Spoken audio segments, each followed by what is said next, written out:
Salute, salute, salute to our Blorange Tears fam. What's good? My co-host and myself, Subliminal 209, would like to welcome you to the new Blorange Tears show, Knicks After Party. We'll be live on Thursdays at 11 p.m. We want to thank everyone who is here tonight, joining us in the chat, and for those who would watch the replay. Don't forget to support your boys by smashing that like button and subscribing. You can also become a member by joining the Blorange Tears YouTube main page and pressing that join button. This gives you special perks such as priority in the chat, answers over others, emojis, and access member videos and more. So, like I said, thanks again for joining us. We're going to rock out today. We got a couple topics today. Who is Obi, Burks, and IQ, and what are their roles? So, let me hop into this chat right quick. See some of the comments. If y'all there, salute. Julian Blum, what it do? What it do? So right now, we're going to talk about who your favorite players are. My favorite player personally is IQ. And he's been my favorite player since last year. I got receipts on that.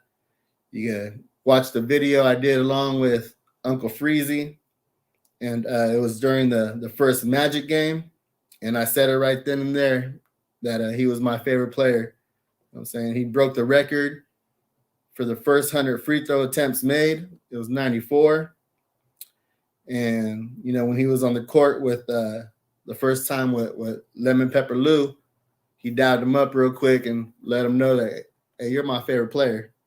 So those are some of the things I respected about him.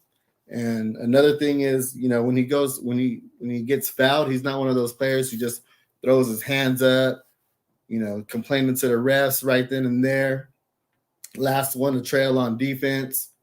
So he waits to the timeout, you know what I'm saying? He waits to the timeout or a dead ball.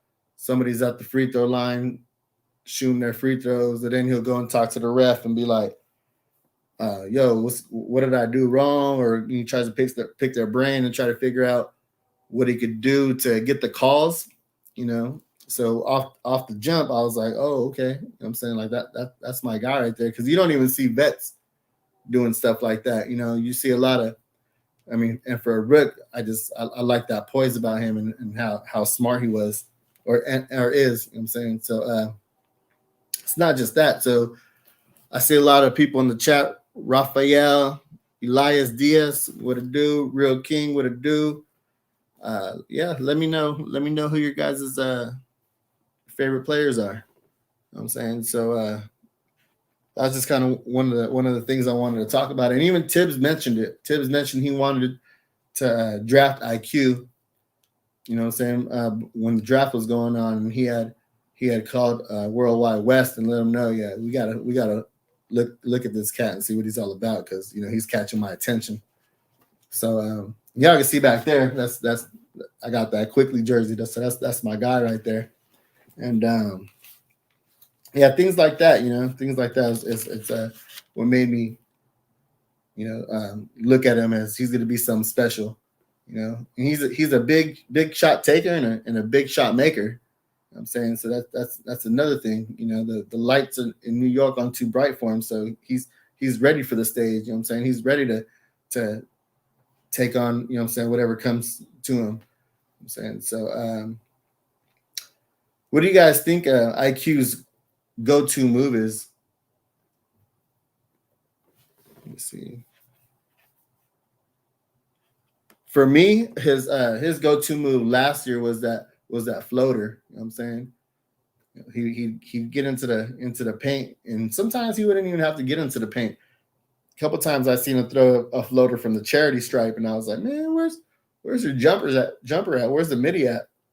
And he was just letting it go from right there. And to me, this year, I feel like he's doing a lot of one-on-one. You know what I'm saying? He's waving people off. He's letting them know, you know what I'm saying, I got this. You know what I'm saying? He's getting this James Harden bag, you know what I'm saying, going through the legs. gets a little hezzy, you know what I'm saying, and then step back, draining them trays. You know what I'm saying, so I'm like, ooh, we've seen that multiple times already, especially these last 5 games. So, things like that is what I'm looking forward to seeing what IQ brings to the table. You know what I'm saying? And not to mention though, like that logo. We can't forget about the logo either though, because he was draining them from the logo from last year too. You know what I'm saying? And sometimes I'm like, right now is not the time. We just barely got into the shot clock. And he'll just let it loose regardless. You know what I'm saying? He was having a little bit of that same problem this year in the beginning of the year, but it seems like this last 5 games he's cleaned it up, you know what I'm saying? And he's being more of a facilitator and getting others involved instead of just looking for his shot first, you know what I'm saying? And I'm noticing the growth in IQ, you know what I'm saying? Just like it's like watching my son, you know what I'm saying? Just being a young kid and growing into a man, you know what I'm saying, right before my eyes. So I'm like, all right, you know what I'm saying? I can dig that. So it's not just his offensive game. So let's just go back a little bit back from last year. So last year, IQ in 2021, he was averaging 19.4 minutes. Then this year, he's lower in the minutes. He's at 16.5 minutes. But the last 5 games, he's been averaging 22.2 minutes. So, you know what I'm saying? That's nice to see. They're trusting him more. You saw the other day he's closing out. He was actually closing out too on Levert the other day. You know what I'm saying?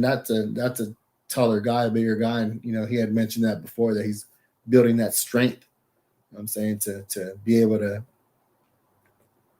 guard multiple positions and not just the one, especially being out there with D Rose. So, so anyways, so he was averaging 22.2 points the last 5 games. In 2021, he was averaging 11.4 points, and 21-22, 7.7 points. Then this year, he's at 11.8. So, yeah, he's back up, to his average, his rookie year, 0.4 more. And his assist rates, 2.0 was in 2021, 22. This year, it's at 2.1. And then the last 5 games, it went up to 3.4. So, yeah, his numbers are jumping from last year to the beginning of this year to the last 5 games. So even his rebounds were in 2021, 2.1, and then 21-22, 1.7, and then now it's at 3.2 the last 5 games. His field goal percentage in 2021 was 39.5, in 21-22 was 36.4, and the last 5 games his field goal percentage was 51.6. So yeah, he's getting up there. And here we go, 3-point percentage. 2021 was 38.9. 30 in 21-22 was 32.7, and then the last 5 games he's at a whopping 61.5%. And his free throw percentage, his rookie year, and I mentioned it before, he broke the record. He was at 89.1%. And then this year, in the beginning of the year, or before the last 5 games, he was at 90.5, and now dropped a little bit to 83.3. But overall, though, you can see how those numbers have spiked in the last few games than it did in the beginning of the year when he was going through that slump. You know what I'm saying? That sophomore slump everybody was talking about. He was going through. I'm like, nah, man, I'm good. I'm rocking with my boy, because I'm saying shooters are going to shoot, and he's not the only one who's been going cold. You know what I mean? It's been others too, but he's just one of those guys I'm gonna rock with and stick with regardless. Okay. Yeah. So it was good. Not man. only that though, you here? You Yeah. kicking it? Yeah. You kicking it? Okay. Yeah. Oh, yeah, I'm just talking about IQ. You know what I'm saying? His numbers from last year, this year, in the last 5 games, and where he started at as a rookie, and who he's becoming as a young man right now. So that's kind of where I'm at. Um, it's Hey, not just Cornerstone Cav said earlier that on the pod couple that he felt like Quentin Grimes is just as good as Emmanuel Quickly. What do you think? it's a very small sample size. I believe they both have heart. You know what I'm saying, and work ethic, or else they wouldn't have been Tibbs guys. You know what I'm saying, Right. and I throw a McBride in there as well. You know what I'm saying? Those are just hard hat lunch pail type workers that Tibbs likes. So you So think? Wait a minute. You think? So you saying that you think I'm not. McBride I'm is saying just he's. as good as Quickly? I'm saying he's not him right now. You know what I'm saying? Okay. Okay. Yeah, Okay. that's what I'm saying. The small sample size. He showed he could be cold in the beginning of summer league, and then he ended up shooting lights out. I mean, so Right. same thing with how quickly started this year. He started off cold, and now he's catching fire. So like I said, it's a small sample size. We only seen Grimes in the game, in either garbage time or a couple seconds before halftime to give someone else a break. And so I really can't say that. They also play two different positions as far as you'll see IQ bring the ball down. I don't think you'll see Grimes bringing the ball down and setting up the offense for himself and getting others involved like that. Um, but I get what he's saying though. You know what I mean? They are hard nosed, tough defenders who get in your chest, and I was just gonna get at that. As, Grimes was doing a lot of pressing in the summer league. You know what I'm saying? And a couple times this year, and you saw IQ doing that.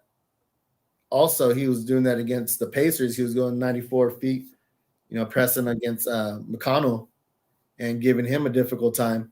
I'm saying pestering him and getting underneath his skin and having McConnell complaining to the refs about how IQ is all upon him. So I get it, I'm saying? I see the similarities, but he's just not there yet as far as time on the floor and in those big moments like IQ has been. So I'm not saying he won't be the next guy up, but right now it's too early to tell. What it do, Cully? Yo, what's up, brothers? Yeah, nice That's that you can technical. join. That's Nice to have you join the party. You know what I'm saying? Glad to have you here. technical difficulty. It was pissing me off, man. That's all good. That's all good. We here. We here. Yep. So I don't know how much you heard. I'm I heard. I heard it all. okay. I'm on the IQ topic right now. He guards multiple positions now too, because I'm switching over to his defense now too. Now IQ is not just an offensive player anymore. Like I said, he had brought it up that he had got stronger. You know what I'm saying? He's getting older. It's kind of what happens as you get older. You get that man strength. You know what I'm saying, and he's able to guard multiple positions.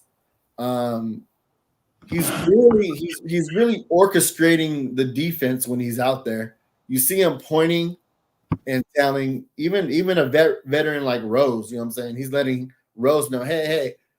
As he's backpedaling too, as IQ's backpedaling, getting back on defense, he's watching the point guard. He's defending the point guard, but that wing that's out there, whether it's a 2 or 3, he's letting Rose know or Burks know, hey, you got to get up out there and get up on him before that pass gets swung over there and they hit that tray. You know what I'm saying, so he's directing the defense. He's letting people know what spots they should be in, and he's very active. Not even when he's in no man's land, he can't even stay still. He's just hopping. He's just hopping up and down. You know what I'm saying? Like, can't wait to make a play. Just an energizer bunny out there. So those are the types of things, with his head on a swivel, making sure there's no backdoor cuts or whatever. You know what I'm saying? So I'm liking what I see at an IQ as far as his offense and defense now this year. You know what I'm saying? So he's turning into that, that two-way player that we would like to see. So I want to go ahead and salute some more cats that are in the chat. Salute Staffordon. What it do, my G? Okay. What you talking about? What you talking about? Okay. All right. Just giving props to the fam. Okay. Respect that. So yeah. So I'm liking what I see on defense, and not just that. That he had got caught on the center. What was that center's name? By Batazi. Go Batazi. Yeah. He was caught on Batazi on the low post. You know what I'm saying? He got switched up on him, and he was holding his own. Like, he was not letting him in the paint. You know what I'm saying? And then just for those split seconds on switches like that, he was like I said, he was able to hold his own. So that was impressive to me too on that. So he's guarding multiple positions, you know what I'm saying, on the defensive end, while instructing others, you know what I'm saying, on what to do. So, you know what I'm saying, he's, to me, IQ, his name says it all. You know what I'm saying? He has a high IQ for the game. He understands it. He understands where people should be, their positions. You know what I'm saying? He sees things happening before they happen. You know what I'm saying? And he's getting comfortable. You know what I'm saying? He's getting more comfortable in the game. He did a nice little over the shoulder no look pass to Obi, but it got picked off though. But I mean, he had the confidence to throw it out there to him. You know what I'm saying? He's getting Mitch involved in oops, and Obi involved in oops. You know what I'm saying? He's, like I said, he's facilitating a lot more. His floater game is kind of taking a step back. He's not doing the floaters as much. He's looking more for like penetrating and kicking out to others. So I'm okay with that. You know what I'm saying? He still has that light frame where I don't want him going in there, you know what I'm saying, going in there and taking those hits while trying to get the and ones at the same time though. And like I said, he's guarding bigger wings out there too. You know what I'm saying? There was a time where LeVert was at the 3 and he was guarding somebody. He was backpedaling like a DB and extended his arm out there and barely tipped the ball so LeVert couldn't get it. But then LeVert tipped the ball too, and they didn't see that, and they called it out on IQ though. But I'm just saying, like, that awareness and that closing out speed. Like, wow, he's just like a DB out there. You know what I'm saying? And those are just some of the things that I wanted to bring up about IQ. You know what I'm saying? I mean, how do you feel about IQ? And do you have anything to add to that? For what it's worth, I mean, IQ, his defense stepped up. His shot is falling again. I will say, because the first couple of games he looked very erratic out there. It's just my honest opinion. He looked very erratic. Very erratic. Like he was under pressure. I will say he got his ish together. He got his stuff together the last 4 games. He got his ish together. He defended better. He's defending better. He's picking his shots a little bit better. His best asset is his shooting. So he's picking his pacing is better as far as when to shoot. Somewhat. I still see him rush some shots, and that's what happens when you transition from a natural shooting guard to a point guard. He's being transitioned to a point guard now in the NBA level. So, it's not an easy transition. So, hopefully IQ should be all right, but he's defending as hard as he could. I will say he's been showing up the last couple of games because I was definitely concerned about him. Aaron T, you were talking about quickly. I was definitely concerned about him for the most part. He's one of ours, so I'm concerned about every Knicks player. That's just me. I'm concerned about every player on the roster. So, IQ, yeah, he's been better. That's what I can say for the most part. He's been better. He's been making better passes. Been looking to play make a little bit more lately. And he's still finding that balance between shooting guard and a point guard. That's pretty much what I've seen so far. He's getting his confidence back. Yep, that's what shooters do. Shooters go through that slump, and most of the time it's about that confidence. And once they see it go in, what I'm saying, like they catch fire. Like he went 4 for 4 the other day. You know what I'm saying, for on trays and a lot of those threes, they aren't right at the line either. I'm talking about he's hitting 5 feet beyond the 3-point line almost every time, and a lot of those aren't really set shots. You know what I'm saying? He's creating his own shot. You know what I'm saying? He's going one-on-one. He's getting into the rhythm in his move. You know what I'm saying? Shaking and baking and getting that James Harden step back. You know what I'm saying? So he's more of a rhythm shooter than a catching shoot player. And I'm fine with that because there's not too many. You know what I'm saying? I mean, it's better when players. Back in the day, we used to call them set shooters, bro. That's What was what that? he has. Quickly has a set shot. He has a set shot. Yeah, But that's what it I is. mean, like as far as like, you know what I'm saying, being in the rhythm, he's not just standing somewhere squared up. You know what I'm saying? He's No. That's not what I'm saying. What I'm saying is some people can catch and shoot all in one motion, yeah. but and I'm not saying that quickly can't shoot off the dribble. What I'm saying is some people have are better set shooters than they are movement shooters, and some people are better movement shooters. Like Steph Curry is probably a better movement shooter. Yeah. Not that they have to be spot up, but if you catch them and they set already, it's money. You know what I'm saying? Like you remember how your uncles, if you got uncles in their 50s and 60s, they probably be better set shooters than they are. You know what I'm saying? You know what I'm saying, on the go. Like you know what I'm saying? Like Cully will probably be a movement shooter. But with me, if I ever get my feet set, it's wet. You know what I'm saying? Yeah, that's what I'm trying to get at. Is like he could get his own bucket. You feel me? You know what it is? I know what Freezy talking about. Not to cut you off, sub. What it is, he does have a set shot. You know what it is?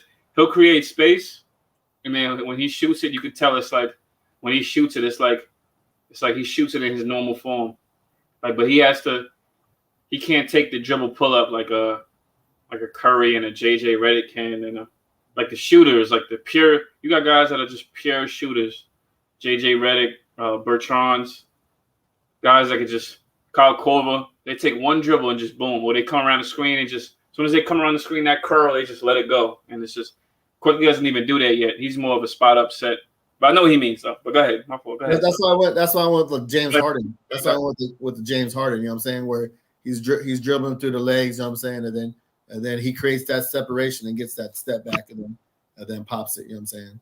So I mean, that's what we want though. That's what Tibbs said though. Like all these guys are Swiss Army knives. You know what I'm saying? The Rose and the Burks, you know what I'm saying, and the IQs, you know what I'm saying, they can play multiple positions and they all get their own buckets. You feel me? So that's the beauty of the second unit is what either one of those guys to get their own at any given moment. You know what I'm saying, so that's just all I was trying to get at. You know what I mean? And he's like I say, he's getting more people involved. He's being less he's being more unselfish than he has been in previous games, and so I'm just looking forward of the next step that he takes. Whether it's more minutes that he's already been getting and closing out, which he's been doing, or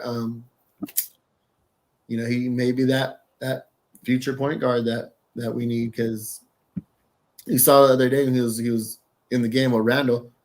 Randall was passing the ball right to him and let him go to work, and then IQ was dribbling, trying to get everybody else involved, and then he gave it up, and they give it right back to him. They got the respect. You know what I'm saying? He got the respect from the rest of the players. So that's all I'm trying to get at is, I'm saying, I'm seeing the growth of this young man, I'm saying, and it's fun to watch. So like I said, I got the receipts with Uncle, and we were watching the watch along, and I said that's been my favorite player, and I'm sticking with it. It's nice to see him, getting better. And so I'm gonna go ahead and move on to the next one.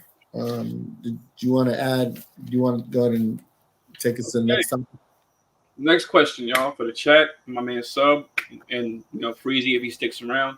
My next question, man. Next topic of the day, the night. I mean, who is Alec Burks? What is Alec Burks' role? What is Alex Burks' role coming off the bench? What is Alec Burks to do coming off the bench? What does he mean to this team right now? How does anybody feel about him right now? You know, is he consistent enough? Is he a playmaker? Is he a scorer first? My man Aaron T says he's a scorer. You know, is he the hero? Is he the unsung hero like he was, you know, last season a few games? Because, you know, a guy like Alec Burks, you know, and I like Alec Burks, to be honest with you, but I have no problem. I'm a Knicks fan first. I call a spade a spade. Alec Burks, you know, he's been a journeyman his whole career. You know, what, Jazz, Warriors, Sixers, now the Knicks. You know what I mean? It's like, you know, Alec Burks is still a bowler, but what is he for the Knicks right now? What is he for the Knicks? You know, I look at Fournier, I look at IQ, I look at Burks. These are guys that play the same position. I look at them as doing similar things. You know, none of them are elite defenders. They all can light it up. You know, they all can light it up, I will say, when they get going. You know, my only thing is, how consistent are they when they get it going? How consistent can they be for us? So, again, what is Alec Burks? What is his role? You know, I just need to know that. I just need someone to validate that for me. You know, in the chat, somebody. You know, he's a good scorer, very good scorer. I like him for the team. And, you know, one thing I want to say too, this is just my opinion. One thing I want to say, people are in love with Reggie Bullock, right? Reggie Bullock's cool, but you know, we don't need to miss Reggie Bullock. He's not the most elite defender in the game. He's not. You know, all this Reggie Bullock stuff got to stop. You know what I mean? You know, that stuff is good for the season. It's good for the season. We got exposed in the playoffs, and that's what matters. So, you know, at best, he's good off the bench. Word, you know, Julian. You know, stop with the Bullock talk, man. Alec Burks is solid. You know what I'm saying? However, I need more from Alec Burks, yo. I need more from my man. Alec Burks is the filling in the Twinkie. I need more from my guy, man. I need at least 15. I need at least 12 to 15. I need at least, no, I'm sorry. I need at least 10 to 15 from Burks. You know what I mean? And I only say that because the second unit consists of, you know, him at the 3, you know, Rose at the 1, IQ at the 2, Obi at the 4, you know, Noel when he's healthy at the 5, or Taj, however you want to call it. You know, Burks is, after Rose, he's the next best scorer, if you ask me. You know, unless somebody else is the next best scorer. Or unless whoever has it going has it going. You know, I got Rose being the best scorer from that second unit. You know what I mean? Alec Burks. So do you remember how much we paying Alec Burks? Is it 10? 20 mil, 2 years? I think, yeah, like 10, 11, yeah. Something like that. It's like 10, 11. You know, and I'm not one to talk about guys' contracts. That's just not me. It's not my thing. You know, I'm not gonna say I'm gonna say Alec Burks, Aaron Flower 2.0. Yeah, I mean, you know, he has to give us more. And I don't want to say, you know, the least a guy gets paid, the least he should give us. I don't want to say that because I don't even want to think about that. But, you know, we know what we brought him back for. You know, I know that man is looking for a home. He's looking for a team. He's looking for a team. That's a home. You know what I mean? You know, as far as an alternative for Burks, you know, you got my man Grimes. And you know that ain't going to happen unless Burks is hurt. You know what I mean? It's always a domino effect when it comes to Tibbs. It's a domino effect. So, you know, Burks, let me see. Burks had, like, you know, one of the best games I saw from him. Okay, last game was a good game. I think the Bucks game, he somewhat showed up. Last game I remember from him, if I'm not mistaken, was the Magic game, the one where we won in Orlando. And it wasn't so much that he made an impact by scoring. It was more so the fact that he made the extra pass when he didn't have it. You know, when his man rotated onto him, you know, and ran him off the 3-point line, he made the extra pass. whether it was to Obi, to IQ, or somebody, he made the extra pass. You know what I mean? And that's what I need from Burks, yo. That's what I need from Burks. I need, if you don't got it scoring. There's a lot of times I see him brick. We'll get to that soon. There's a lot of times I see him bricking, and I always like I said, I always like Alec Burks. He's a solid player. A lot of times I've seen him bricking. And my thing is, if you don't got the shot, either play make, try to set somebody else up. You're a veteran. Try to set somebody else up, or at least attack the basket, man. You got different ways. Alec Burks is a versatile scorer. I'm not saying elite scorer, but he's a versatile scorer. He knows how to score. He's a professional.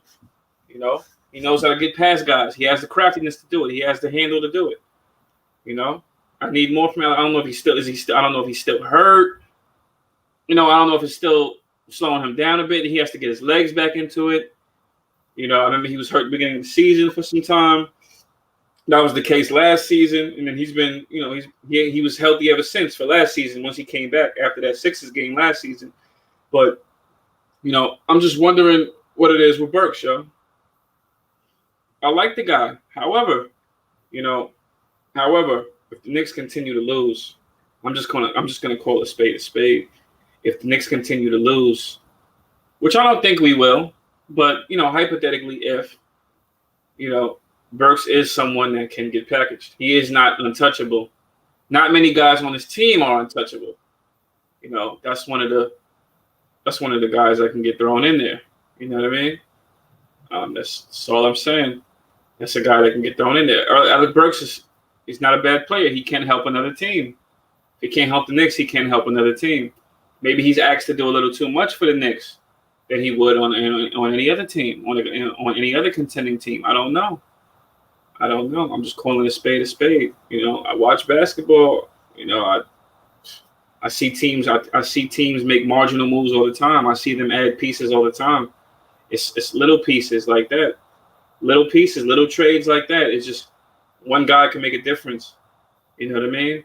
Now, as far as the trade talk, we'll probably get to that, but I don't know who's out there that the Knicks. I don't know who's on the Knicks radar right now. I really don't know. I don't know. Because I don't know. I don't see any other. I look around the NBA. I don't know what teams are going to let guys go. I don't know what teams are just going to trade guys like that. Of course, who's going to trade? Who's going to trade for Burks? What team is going to trade for Burks? Of course, it's a package deal. But a lot of teams are real shaky right now. We don't know who's can come out of each. We don't know who can come out of either conference. So teams are still figuring it out. We're still figuring it out too. We're amongst those teams that are figuring it out. We have a lot of figuring out to do. We're 8-7. You know what I mean? A lot. We don't look the best. Still above 500, but we don't look the best. So my thing is, what's up with Burks, man? I'll get to more stuff. Kick it back to my guy Sub. Sub, how do you feel about Burks? Or what do you want to touch on? Just like IQ and the rest of the second unit, they've been the ones that have been holding down the fort. You know what I'm saying? And Burks has been one of those guys when we need a bucket, when we're going cold or we're down by 2. You know what I'm saying?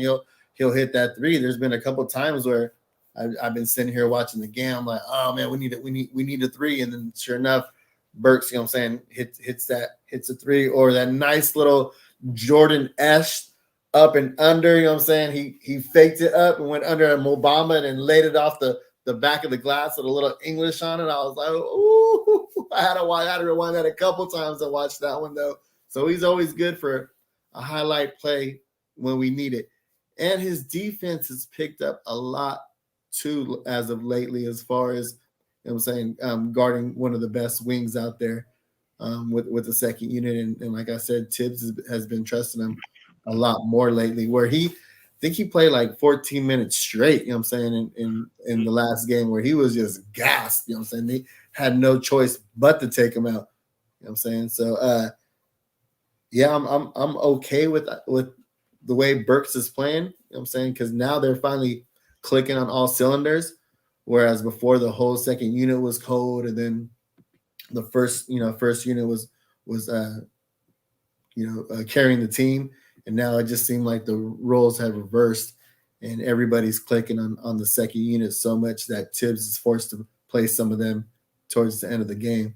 So I'm okay with things right now with the second unit and with Burks the way he's playing and he's just out there having fun. You know what I'm saying? You can see him smiling around, and guys after he's scoring, guys are pushing him around. You know what I'm saying? And telling him a good job, things like that. So I don't want to mess with changing him, trading him, because he has been one of those guys where when we need points, he's out there putting those points up. So as for me, I'm okay with the way Burks is. And my only thing, not to cut you off, my only thing with Burks, and I'm just being objective. Mm-hmm. He's not supposed to be our leading scorer at all, and that's nothing against him. But if he's leading our team in scoring, then we're in trouble. I mean, it's okay for him every now and then to have a hot game. I'm okay with that. He did that a few times last season. That's dope. He did a lot last season. I was just you're reading my mind. I wanted to say that too, though. He did a lot. He closed out a lot for us last year. So it's only a matter of time, you know what I'm saying, where that's going to happen again, So we want that continuity, you know what I'm saying? We want that the second unit to play that's how we expected them to start this year. They just ended up starting real slow, but now it seems like they picked it up. So yeah, I'm okay with the way things are going and how everybody's playing on the second unit, including Burks. So I have nothing negative to say, especially these last couple games. Everybody's been on the same page.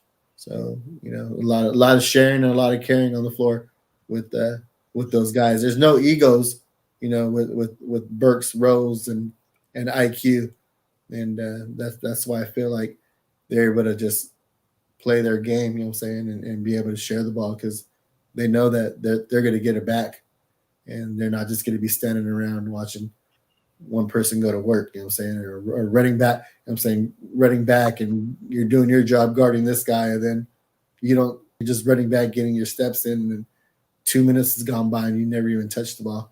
They know that that's not the way the second unit runs. Mm-hmm.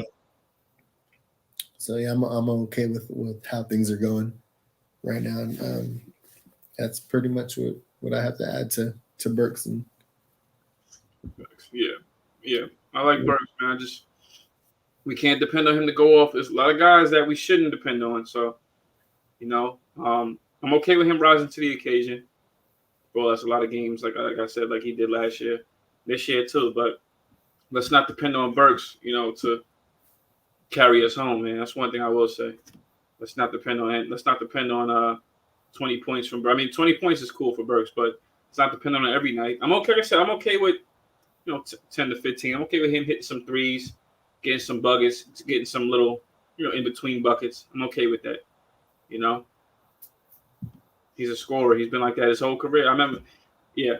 I'm gonna leave that alone, guys. So. Or you say he's a scorer? Or what? Yeah, he's like you said. I was thinking about before he signed with the Knicks when he was on the Sixers, and he was on the Sixers the year before, and Ben Simmons was out with an injury, and the Sixers didn't have Ben Simmons, but Embiid was out there by himself when they played the Celtics, and they got I don't remember I think it was 4-1 the series. They needed Ben Simmons, they didn't have him. The next best guy after Embiid was indeed Alec Burks. It was Alec Burks and maybe I don't think Curry was there yet. Al Horford, and it's just like these are guys that they play better off the ball. I mean, not so much off the ball, but they play better off their teammates. They're not like guys that are going to lead you somewhere at this point, but they're good role players. They're good pieces. They're good contributors, but they're not main contributors. But I was thinking about it though. Alec Burks definitely showed up for the Sixers though when he was on the Sixers, when it was just him and Embiid. I was just like, wow, that's why I didn't mind having him. I don't mind having him now. I'm just saying. I'm a Knicks fan first, and I do not like how we look right now. Yeah, so you're not too confident in our team right now, was what you're saying, or? I'm confident in the team that they'll figure it out somehow. I'm sure changes will be made. However, when I think of with this team, when I think of this team being its absolute worst.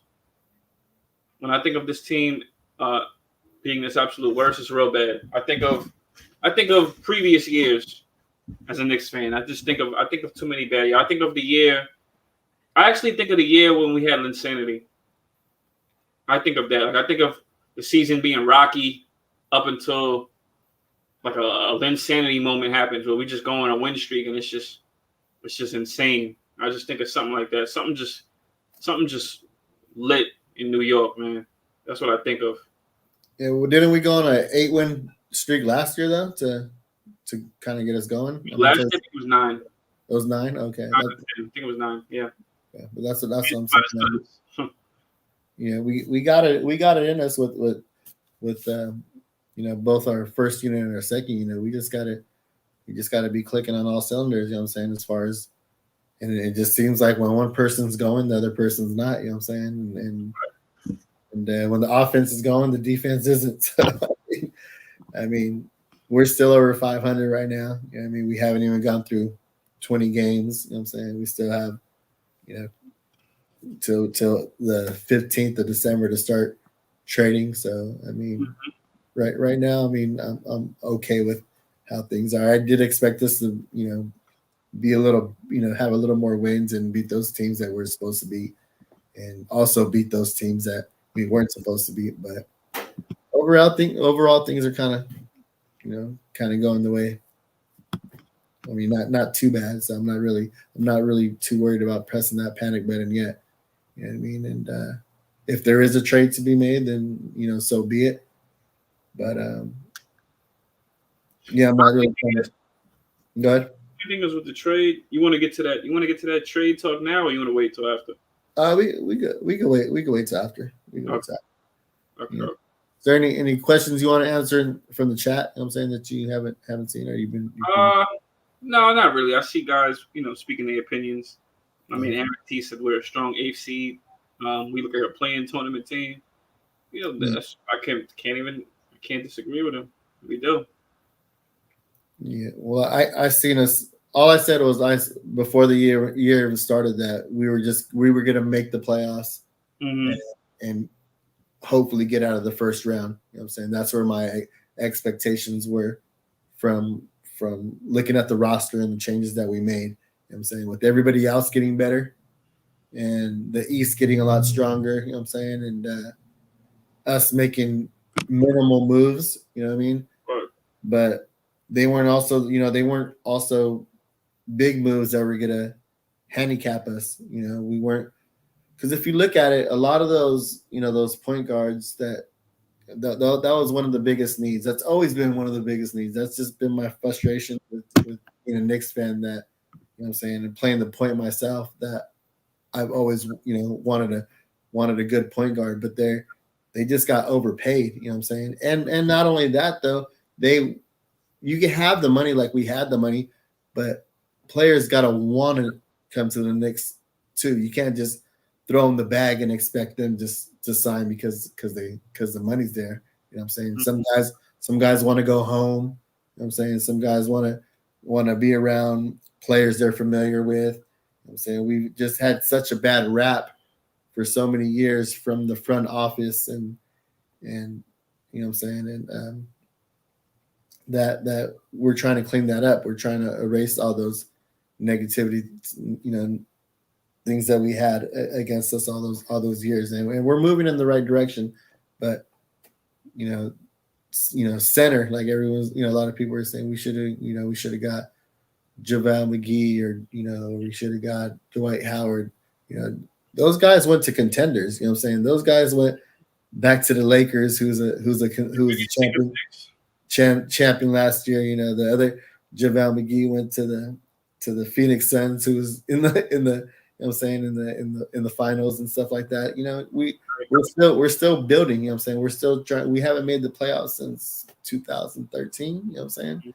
Prior to that. So I mean, a lot of guys, the money doesn't matter to them anymore. It's more being comfortable, you know what I'm saying? Like having a job, you know what I'm saying? Do you want to go to your job regretting that you have, when you wake up you have to show up there, or do you want a job with just a little bit less money where you're gonna enjoy waking up every morning and going to work. You know what I'm saying? Sometimes that mental stability of just not having all those issues and not worrying about anything is worth getting paid less for. You know what I'm saying?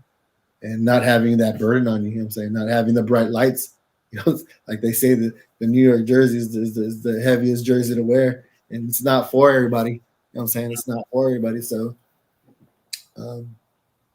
yeah, I mean, all the 50 burgers that everybody was expecting, you know what I'm saying? Not everybody, but some. I was like, I think me and you were pretty much similar in what we'd agreed to. 40, we're saying 46, 47 wins.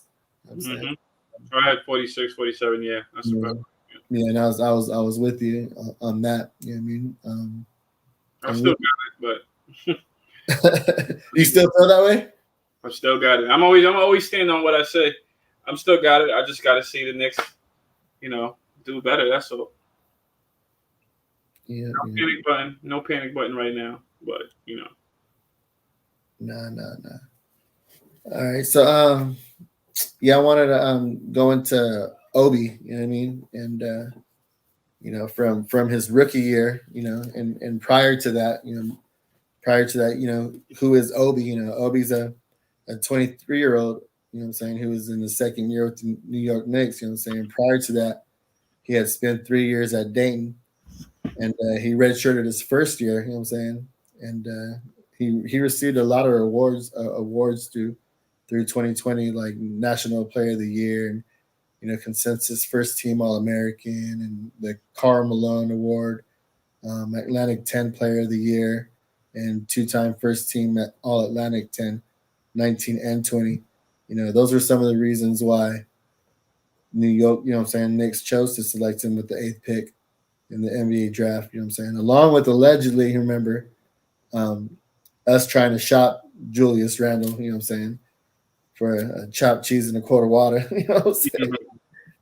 And so, and because he played the same position. So, were you a big Obi fan coming out of the draft, or who did you want? It was between to be honest with you, I'm lying if I said I didn't want Obi, but it was between him, Halliburton, and Vassell. Pretty much the guys we looked at. I also liked Adviha, Denny Adviha. I'm not gonna lie to you. Adviha. And that was pretty much it. As far as in that range, that was pretty much it. Halliburton, if we wanted to get a point guard, Vassell, if we wanted to get a wing defender, Adviha, if we wanted to get a point forward kind of guy, crafty guy from overseas. But that's about it. I liked Obi though. I liked him in college, so I'm not gonna sit here and deny. I liked any of those 4 guys. I was okay with, so I'm not gonna sit here and say, oh. So what was it that you liked about Obi? In what I'm saying, like we're watching games or whatever it was by doing your research. What was it that you're like? Oh, okay. I liked his game. I liked the athleticism. In college he was kind of a smart player. He was mature. I think he only did 2 years, if I'm not mistaken. I don't think he did 4. I can't remember if he did 4, but I know his age. Everyone always brings up his age, but he did 3, and then he redshirted his first. That's right. He did 3. Yeah. So with him, I like that he can also he knows his mismatches. He knows his mismatches. He knows when to make the right pass. He's a face-up type of player. If he has a smaller, when he was in college, if he had a small guy on him, he was putting a hook shot over him. And the NBA is different, But I like this athleticism a lot. I like this game a lot. I like the fact that he can shoot from outside.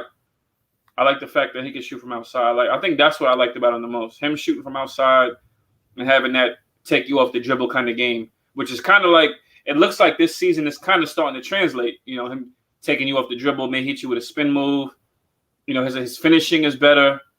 He's more athletic, so he's kind of using his athleticism to get up, hit that backboard when he attacks. If he's going for a layup, he's good in the pick and roll. I think that was another thing too. I like guys that are good in the pick and roll because I don't like guys that ISO all game. He's very effective in the pick and roll in college. He was just a mature player in college. I think that's why I liked him. That's why I was okay with us. I was okay with us drafting him. But I will say, when we drafted him, I think I had an idea where the team was going. Were you one of the ones that was like, he needs to start right away and kind of push Randall to the side. You know what I'm saying? Actually, no. You know what? Funny thing is, I'm not lying when I say this. I never said trade Randall, even after he had that 1 year, even after his first year in New York. I never said trade Randall because my thing was get him a point guard, see what he does. That was my thing. Because I never said, like, Randall he's exposing himself now as a player because he's getting the ball a lot. He's ISOing more than he ever did in his career. He didn't ISO like this for other teams. He was good for other teams because of how they use them, especially the Pelicans prior to us signing him. But my thing was get a point guard that could set Randall up, and we'll see how good he really is. That was my thing. He's not a bad guy. Get him a point guard. And as you can see, before that free agency, before the next following season, before the beginning of last season, he turned over a new leaf. He became a kind of like a point forward himself. He was more patient, and the Knicks was looking better when he was playing like that. He was playing more patient under Mike Miller.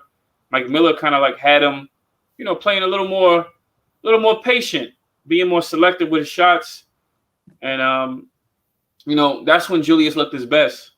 He's still now. It looks like he's getting back to that more, the old Julius. Before he turned a new leaf, went more erratic, taking shots too early in the shot clock, bad shots early in the shot clock, instead of just making the right play. It's looking like he's getting back to that. So I never said trade Randall until we got him, until we I wanted to get us to get a point guard first. Yeah, I'm with you. I'm with you exactly. All the spindle Randall, no handle Randall, or whatever they were saying about him. Yeah, he was doing that, in clutch moments when we needed points but he's still been, a double, 20 point, 10 rebounds, since he's been with us, and he's going to continue to do that. He still to this day doesn't really have a point guard that's going to get him looks. You know what I'm saying? Kemba's more of a point guard that's going to get his own buckets. You know what I'm saying? Mm-hmm. So he still hasn't hit the peak. You know what I'm saying? Mm-hmm. Of his game, and there's still another level that he could reach that he may not reach this year. But yeah, I'm with you. I was never with the let's get rid of Randall, because if you look at that year as far as available power forwards, he was ranked like 2 as in the free agencies. One of them was the guy that we traded, KP. You know what I'm saying? We're not going to get him back after a trade. And then we picked up Randall, and then we picked up Marcus Morris, and then we picked up. That's when we had like 5 power forwards. You know what I'm saying? We had Bobby Portis, and then we had Taj Gibson. You know what I'm saying? And all those guys were ranked top 10 as far as those free agents available. You know what I'm saying? And Randall was number 2. Under that, actually, after that was our best option after after KD and Kyrie. It seemed like who they went for right after. Yeah. So it looks like we got the better end of that deal as far as all those trading KP and not bringing all that drama. You know what I'm saying to the Knicks. You know what I'm saying, because that's one thing that we don't have this year is that type of drama. You know what I'm saying. Mm-hmm. As far as players, we were one of the first teams that got our vaccinations and our camaraderie and so yeah, I'm with you that like I never wanted to get rid of Randall. Matter of fact, that's the new jersey I'm going to get this year. Is that you see those new city jerseys? How do you like those new city jerseys? Oh, I think they're fire. I don't think I did see them. I can't remember the black and orange ones. They're all with the orange. Just like this, and it's all like midnight black. Yeah, I gotta get those. I gotta get me a Randall jersey this year. You know what I'm saying? Support our guy, because not only that, though, look at the pay cut he took just to stay with us. You know what I'm saying?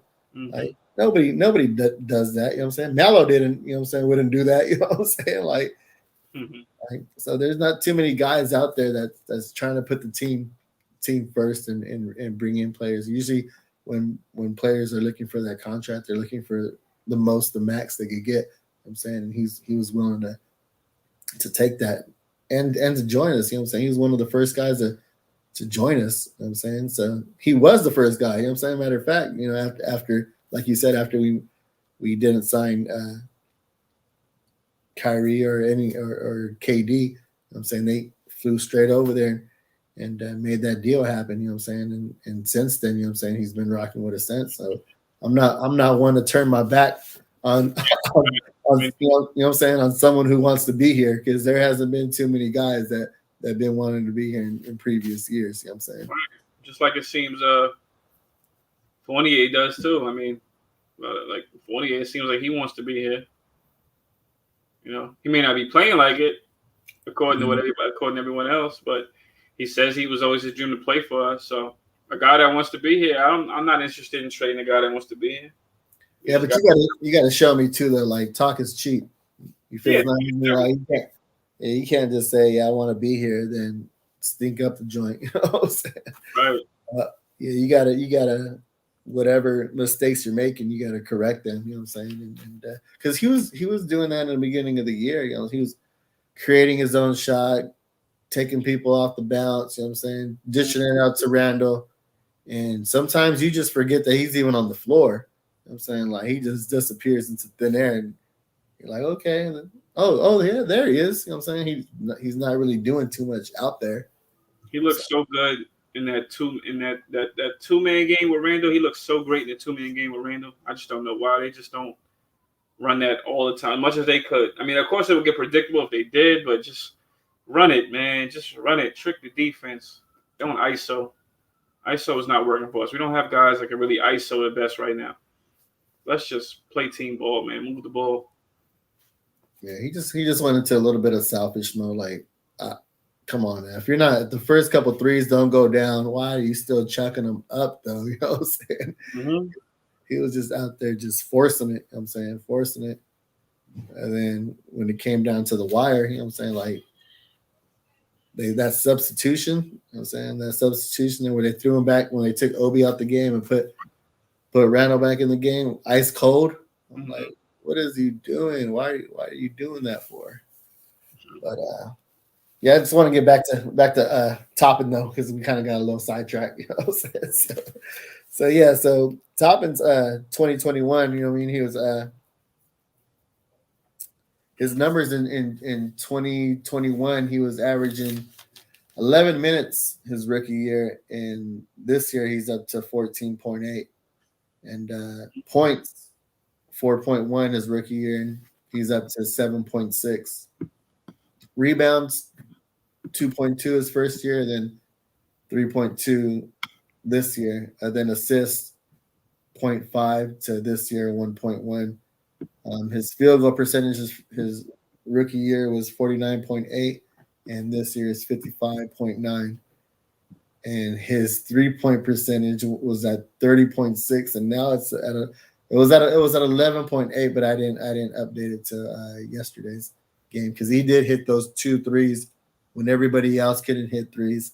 You know what I'm saying? And those were timely threes that we needed, and he was clanking just prior to that. You know what I'm saying? Like he hadn't hit a three in quite a few games. You know what I'm saying? And a lot of the times he's not even looking at the rim, and Clyde had mentioned that too. He's just setting the pick, or he's dribble handing off, and his back's to the basket, and he's not even looking to see if anybody's on him to take the shot. You know what I'm saying? He gets a little too comfortable in moments, you know what I'm saying, with being so passive. More in the beginning of the year, you know what I'm saying, he was putting his head down and getting to the cup, you know what I'm saying? And you had mentioned it too, that one game, I think it was preseason, right? He did a little crossover spin move off the glass with the offhand. It was nice, you know what I'm saying? It was fluid. And we haven't seen that Obi in a minute, you know what I'm saying? We've been seeing Obi pointing up, looking for the oops, you know what I'm saying? And they've been finding him. You know what I'm saying? That's another thing I like with Obi. He's very active. He's very active, yo. He'll cut back door. Whatever he got to do to get a good shot, I noticed with him, he will go for it. If he gotta get in the corner and get open for a corner three, he will. If he has to come off the pick and roll or even slash back door, he will. That's one thing I noticed with him. He's active, looking for that easy bucket. It ain't got to be an ISO bucket, but just he's looking for that bucket, man. He's trying to get in a good position to score. He's active, yo, and that's why I like him. He does the pick and roll very well. He's very good in the pick and roll, I will say. His defense has gotten better. I like Obi a lot, man. But the number one thing, no, I like his offense. I'll get, defense is another thing, but he's very active. That's what I like about him. We need guys that just don't stand around. He's trying to get a bucket somehow, and it's working for him. He's understanding his angles and his timing. It's working for Obi right now. Yeah, he gets the crowd going. You know what I'm saying, along with the players on the floor too, or on the bench as well. They a lot of the times after a highlight dunk with that one where he went, was it Rose bullet past him, passed in the corner. He kind of like fumbled it a little bit, and then he gathered it, went to the cup, went off the left shoulder, and just yammed it with two hands. You know what I'm saying? He was like, "Ooh!" Like he pumped himself up. You know what I'm saying? Like that yam right there was nice though. You know what I'm saying? I didn't expect that. I think it was on Mama too, or it was on somebody. I don't know. Maybe it was Patazia. Somebody. It was somebody. I don't remember exactly who it was. It might have been Mama. He just, you know what I'm saying? He just yammed it on him with both hands though. So he does give you one of those highlight plays once a game at least. You know what I'm saying? And a lot of the times it's not just Rose looking for him, it's IQ looking for him. You know what I'm saying? It's Burks finding him on the oops. Like just everybody in that whole second unit is looking for him to leak out or looking for him to go baseline. You know what I'm saying? For those easy buckets. And those are the kind of the momentum swingers that we need at the time, you know what I'm saying, to get ourselves going and get the crowd going. And then they'll start cheering, you know what I'm saying, defense and even when he goes into the game, they're like yelling his name, Obi. So I mean, he is an energy guy, you know what I'm saying?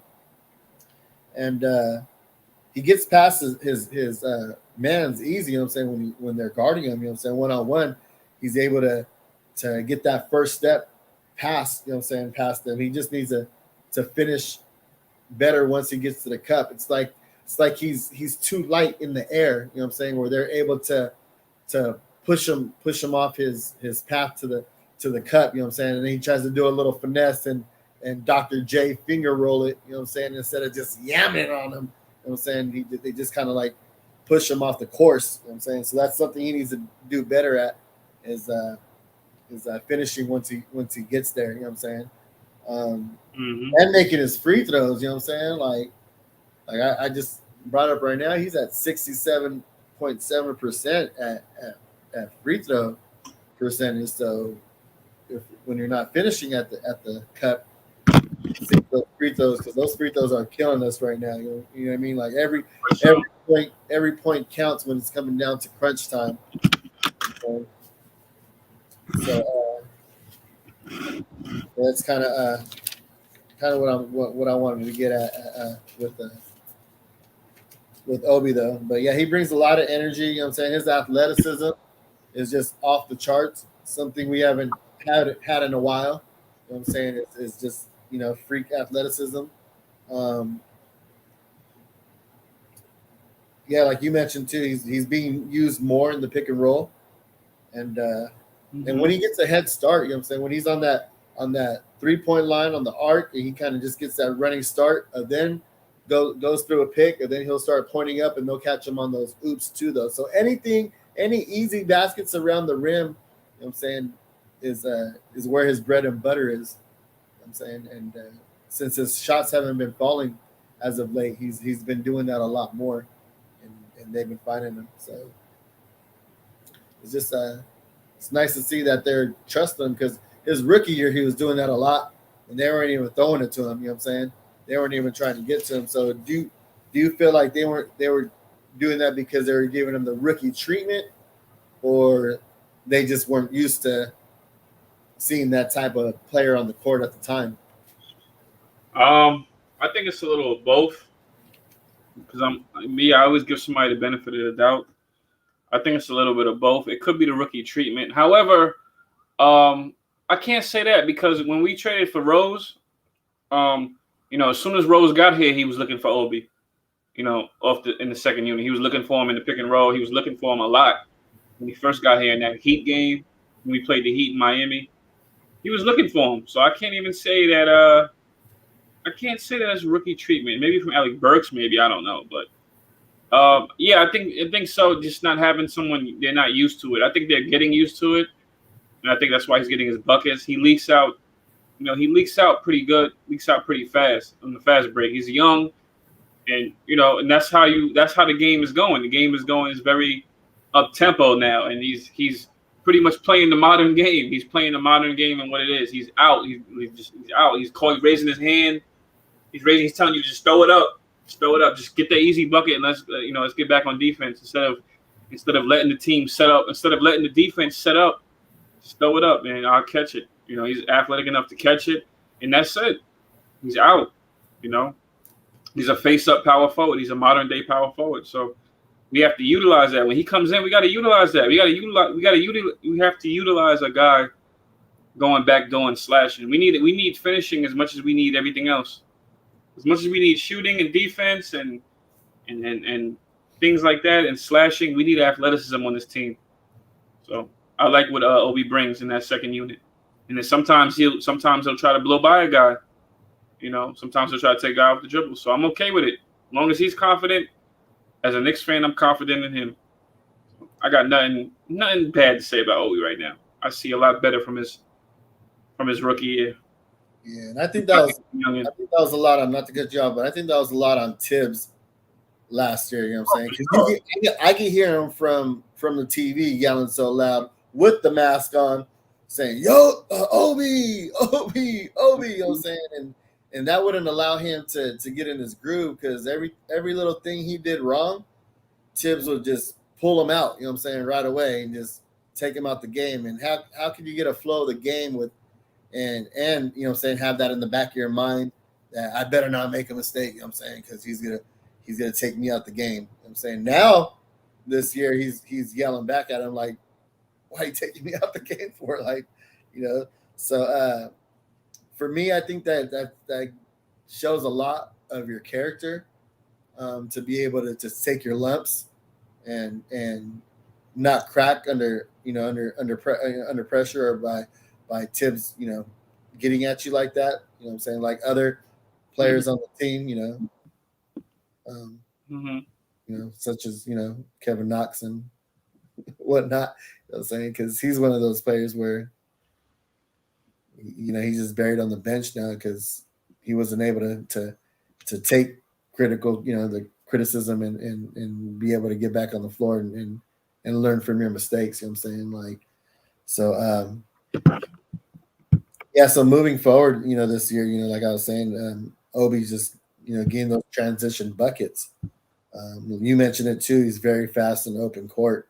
He leaks out, and now players are looking for him, and he's good. Last game he had that dunk off the shoulder, and then the other game against Charlie he had that windmill. Yeah, you know what I'm saying, which was nice, and that's something that we lacked in. We were dead last year in fast break points. I was saying dead last. We only got like 8.7 points per game. This year we're 14th. You know what I'm saying, with 13 points per game on fast breaks, and Tibbs is finally taking advantage of Obi's athleticism and energy by just letting him run, letting him be Obi. You know what I'm saying, letting him go out there and bring that energy. So, yeah, I mean, you mentioned that the other day too. Do you feel like that crowd is more helpful or hurtful at those points? You know what I'm saying, with those pressure moments. You know what I'm saying, where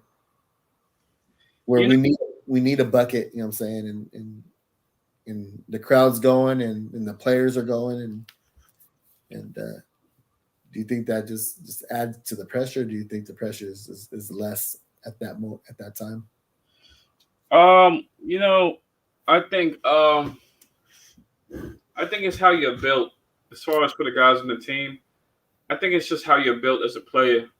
Like, because I could sit here and say my opinion on it, but mine doesn't matter. I'm not in the NBA, but I look at it as, if I'm playing in front of my home crowd, at least I would look at it like, what's the worst that can go wrong? These are people that are here to support me. These are people that are here to, to chant for me. So, a crowd, that's just been part of the game. I mean, for the veterans, I don't think it bothers them. Yeah, I don't think it bothers the veterans as much. You see, it's funny because you see rookies, they take exception to having a large crowd root for them. And then if we're still talking about Obi, he played big games for Dayton. For Dayton, he played big games with large crowds. He's kind of like used to that. So having the Garden chant his name, when he catches an alley, when he goes on the stretch of and a sequence of good plays back to back, that's nothing for him. It's I know it's a blessing for him though. It's beautiful for him, but it's like, it's kind of like child's play. Like, he was getting this in college too. In Dayton, he was playing in front of a big crowd, performing, catching alleys, leaking out on the fast breaks, getting windmills, tomahawk, reverse tomahawks. He was doing all this stuff. So for him to do that in the Garden, it's kind of like, it's fun. It's like it's setting in for him. So it's setting him. So for some guys, the crowds may take a toll. For some guys on the team, yeah. And one guy I will say that it looks like it takes a toll on might be Randall. I don't think other guys on the team are bothered by the crowd. That's just my opinion. That's just me. Maybe Knox, when he was a rookie, it might have got to him. Being drafted to New York. As far as Rose and the veterans, these guys done torched us on opposing teams in the Garden. RJ, I think he takes exception to it. Quickly, I think he takes exception. I don't know. I think Randall is who it bothers. I think a lot of pressure's on Randall. For Mitch, I don't think it bothers him. Noel, I don't think so. Taj, it can't bother him. He's from New York. Certain guys, I think it's just Randall, yo. I think I think the crowd, I think it kind of shook him a little bit. I think it just woke him up a little bit. Yep. Yeah, I'm with you. I think they thrive on the pressure. You know what I'm saying? It makes them better players. You know what I'm saying? They look forward to it. You know what I'm saying? You see quickly throwing his hands up. You know what I'm saying? He wants it. You know what I'm saying? He wants that. They want it. Yeah, he wants the moment. He wants that last shot. You know what I'm saying? He wants to be clutch. He mentioned it in an interview. You know what I'm saying? When he was like 9 or 10, he did a little step back three, and he just the whole teammates put him on the shoulder and everything. And they're like, so how did you feel? What did it feel like? He's like, it felt like a dream. Just like I was just having an out of body experience. You know what I'm saying? It's one of those things that once you get that, you know what I'm saying, you want that feeling again and again and again. You know what I'm saying? You want that to be the norm for you and stuff like that. So I feel like we do have a young team with the, like you said, the OB and the IQ, and that's what makes them so special. That's what makes them vibe, is that they're able to, work out together. And it started from, it may have started last year during the season, but they put it out there that they were working out during the summer together and getting that camaraderie together and being, that brotherhood together and having those workouts. And you can tell on the court that it shows that, that they know where their spots are going to be at. They know once they get the ball up to one another that they're able to get the ball back and score. You know what I'm saying? They're going to find each other. And yeah, like I said, they just want those moments, whether it's Obi doing like you said, windmill dunk or IQ doing a step back three from the logo. You know what I'm saying? They're accepting, you know what I'm saying, that role, and they want that. They want that. And Rose, like you said, Rose has been MVP of the year, of the league, and the youngest MVP at that. So he's been there, done that.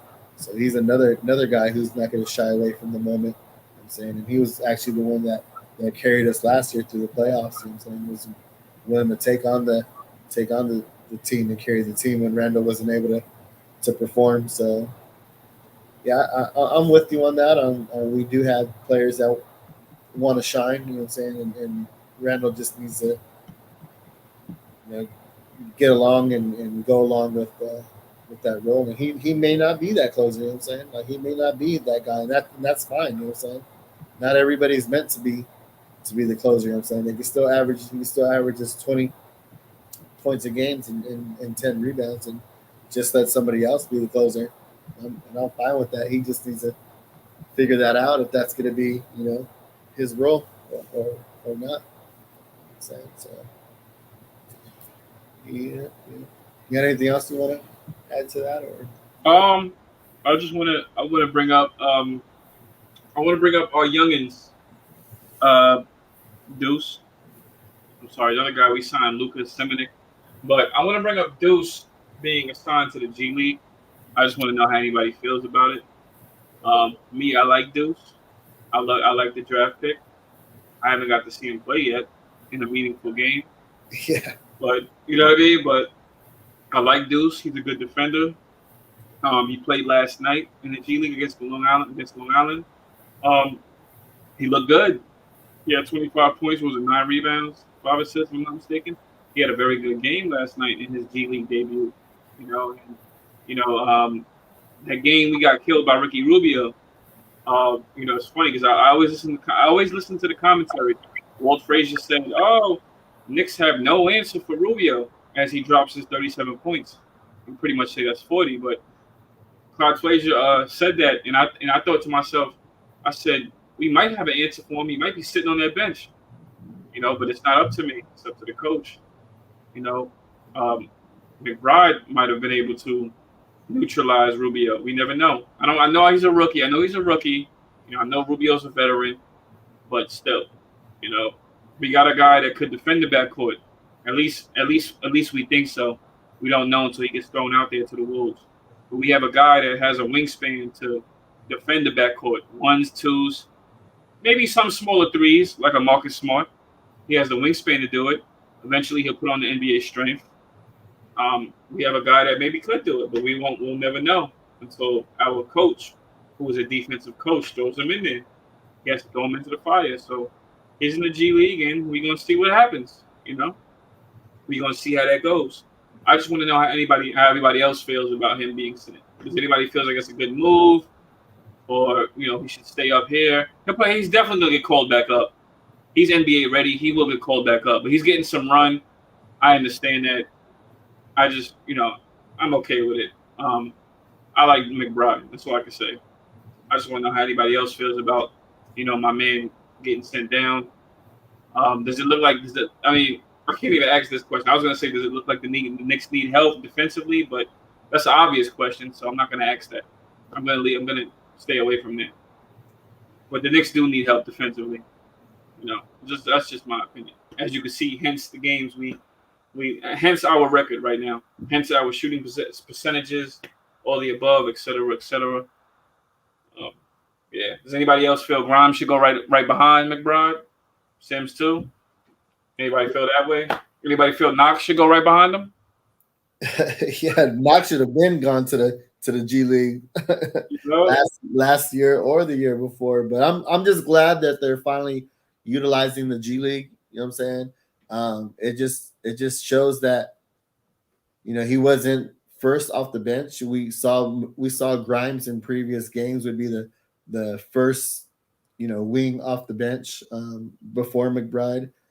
Jericho Sims would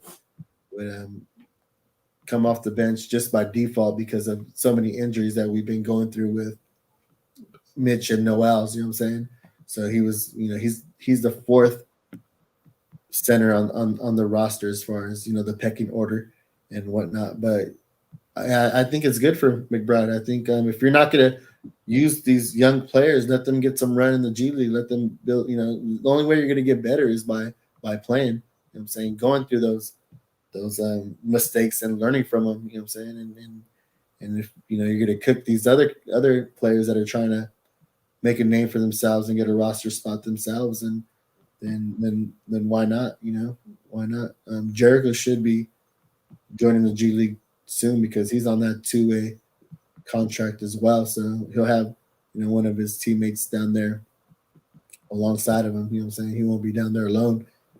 But yeah, it's just nice to, like I said, out here in Portland, they don't even have a G League. You know what I'm saying? Like they're one of the few teams that doesn't have a G League, and so it's just nice to to use that. And yeah, I'm fine with that. I'm fine with him going to the G League. Yeah, that's all I got. That's all I got to say about that. That Grimes will be the first one off the bench if they need they need another guard. Right. Another thing with Grimes, he's very active. He's a very active shooting guard, man. Very active. He has an NBA body. He can shoot. He can put it on the deck. Has a lot of similarities to RJ, Burks, Fournier. IQ has similarities. He can put it on the deck. So you never know what you got till you let him play. So we'll never know until situations happen. It's situational. With a lot of good. So another thing I wanted to add is that McBride is our point guard. You know what I'm saying? So we already have Kemba. We already have Rose. You know what I'm saying? And if one of those two happen not to play that game, then IQ steps into that position as far as being the starting point guard or the backup point guard. And just like the quarterback position, it's not just something you just throw in a rookie in. You know what I'm saying, to run the team, you know what I'm saying, to set the table and to get everybody else involved. So when Grimes gets into the game, he has less pressure on him because he's not the one to bring the ball up and to set everybody else up. He's just, he's out there to play defense, hit the open shots, you know what I'm saying, and not have to really worry as much as a McBride would have to. So it's better for him to learn in the G League. And he got to learn from these vets already and get a small sample size on, the do's and don'ts from these well-respected vets that we have on our roster as far as a Kemba Walker, you know what I'm saying, 4-time All-Star and the youngest MVP in Derrick Rose, you know what I'm saying, and how they carry themselves and stuff like that. So yeah, he got to pick their brain for this limited time that they've been together, and now he could just kind of put that all together and utilize it in the G League and kind of get that experience and put it out there. And they can always bring him back, like you said, though. But he needs to get that experience playing with these somewhat NBA players that are in the G League, and later on he could come back and show them what he's learned, or ask them questions on what what he needs to learn or what he figured out while he was down in the G League. So it's exciting. It's exciting news to have, and I'm glad you brought up that topic because we haven't been using the G League, so that's what's up. Right, Manchild says something that caught my attention. So the fans chanting Obi's name is affecting Randall's mind. See, our thing with that, it should only affect your mind if you're worried about him getting more time than you. That's just my thing. Are you worried about him? Are you worried about the Knicks looking more of having a positive net rating when he's in, opposed to you? If that affects your mind, that means you feel a way about something. I would, you should be happy for him. You should be happy for the guy when they change his name. You should be happy. You should want a breather. For one, you should want a breather as a player. You need a breather every now and then. So for Obi to come in and give significant minutes, gives you a breather. You know what I mean? So you should be happy for the guy that comes after you. So if that's messing with your mind, and that's something bad in the locker room that's internal. That's something very bad that's internal. I also wanted to highlight what D. Cooler said. He said, I say play McBride with starters, play Grimes with the second unit. Can't be any worse than what the starters are already doing. We do look very stagnant with the starters, man. We look low energy and stagnant. I don't know. It's not gonna happen though, sadly. It's just good observation. Good suggestions. Good speculation. It won't happen though with the coach. Yeah, I saw an interview with Tibbs, and he was it was funny because he mentioned the players making mental mistakes on the defensive end and them having to learn from it. You know what I'm saying? I'm like, Tibbs, are you learning from your mistake? I'm thinking to myself, Tibbs, are you learning from your mistakes? You know what I'm saying? Because you're pretty much putting the same guys out there, but not as of late, though. I mean, he has like I said, he has thrown in IQ and Burks and Rose at the end of games and stuff like that. So I feel like, and then a lot of the small ball. One of the game before he had Randall at the 5. You know what I'm saying? And with those guys too, though. So he's making slight adjustments. In the beginning of the game, the other game too, he was doing a lot more motion, dribble handoff, getting the ball to move around instead of being so stuck. And so I mean, like that was after the Charlotte game that we lost, and we had a couple days. We had the whole weekend off. Matter of fact, for him to get back into the lab, you know what I'm saying, and let the team know what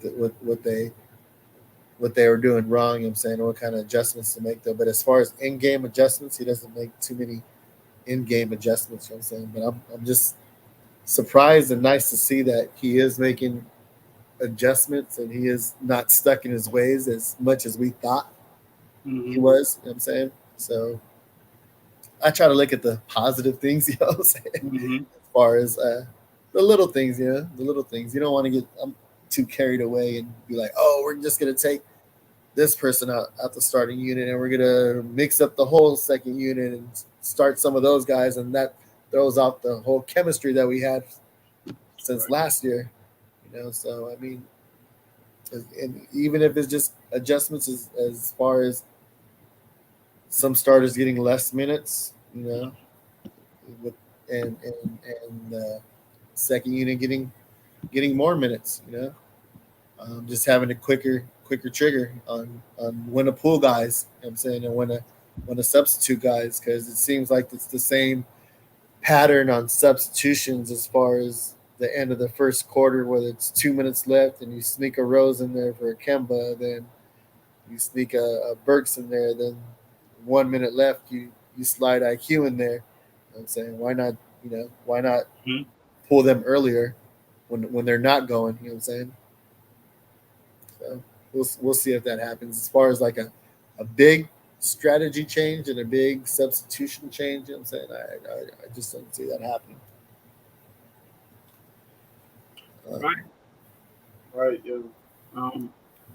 As far as the rotations, it's domino effects. It's a domino effect. If a guy gets pulled over, a guy's either coming in or some guys may play extensive minutes. It's either one of the two is happening. Somebody's getting pulled or somebody's playing extensive minutes. So it's all a domino effect right now. Yeah. And then our bigs are hurt too. You know what I'm saying? Like our bigs are hurt. Noel is hurt. And then when we were cooking last night, Mitch falls on his hip and messes up his hip and can't come back into the game. That's another thing that, like, did you hear Mitch say he wears a size 14? You know what I'm saying? I was like, what? You're 7'1". How do you wear a size 14? You know what I'm saying? I'm like almost 6'1", and I wear almost a size 14. That didn't make no sense. Like, I was like, he got little ballerina feet out there. So no wonder he moves like that. You know what I'm saying? So effortlessly, you know what I'm saying, and just being able to move around like that, you know what I'm saying? No wonder he doesn't get 3 seconds in the key, you know what I'm saying? His feet aren't in the key for too long. I was just thought that was hilarious, you know what I'm saying? Oh shoot, I guess we're getting close to the end. I'd like to thank everybody who joined us, joined my co-host Cully and myself for Knicks after party, and we won't be here next week for Thanksgiving. We'll have the week off, and I'd just like to wish everybody an early happy Thanksgiving. You know what I'm saying? So go out there and get your turkey. For those who play Turkey Bowl in the morning, I'm saying get that out your system. You know what I'm saying? Before you get that stuffing and then candy yams and then macaroni and cheese and all that good stuff. You know what I'm saying? And like I said, we'd like to thank you guys. And on your way out, if you don't mind, smash that like button for your boys. And y'all have a good one. Salute. Ain't no party like a Knicks after party. You know it. All right.